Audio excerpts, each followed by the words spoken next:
Mingəçevirdə yerləşən Milli Qəhrəman Natiq Qasımov adına 4 saylı orta məktəbdə Qəhrəmanlar Unudulmur devizi altında tədbir keçirilib. Tədbiri gənc yazar Mingəçevir Yazıçılar Birliyinin üzvü şairə Nərmin Əliyeva hazırlayıb. İştirakçılar əvvəlcə Milli Qəhrəman Natiq Qasımovun büstünü ziyarət edib, önünə gül düzüblər. Tədbir Milli Qəhrəmanın adını daşıyan orta məktəbin akt zalında davam edib.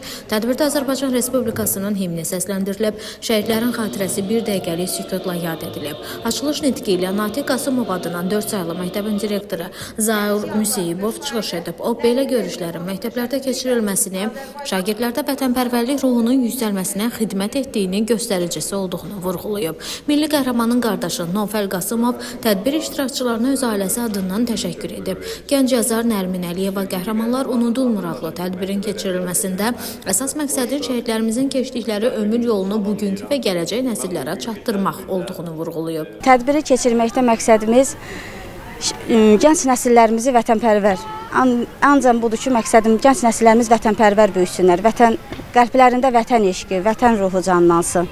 Onlar da görsünlər ki, milli qəhrəmanlarımız vətən uğrunda necə savaşıblar, vətən uğrunda necə mübarizə aparıblar. Mən istəyirəm ki, onlar da gənc nəsillərimiz də şəhidlərimizdən, qəhrəmanlarımızdan nümunə götürsünlər və onlar da vətəni onlar kimi qorusunlar. Qəhrəmanlarımız kimi vətəni sevsinlər, vətəni qorusunlar. Ali Baş Komandanımız, cənab prezidentimizə, dövlətimizə, millətimizə layiqli vətəndaş kimi yetişsinlər.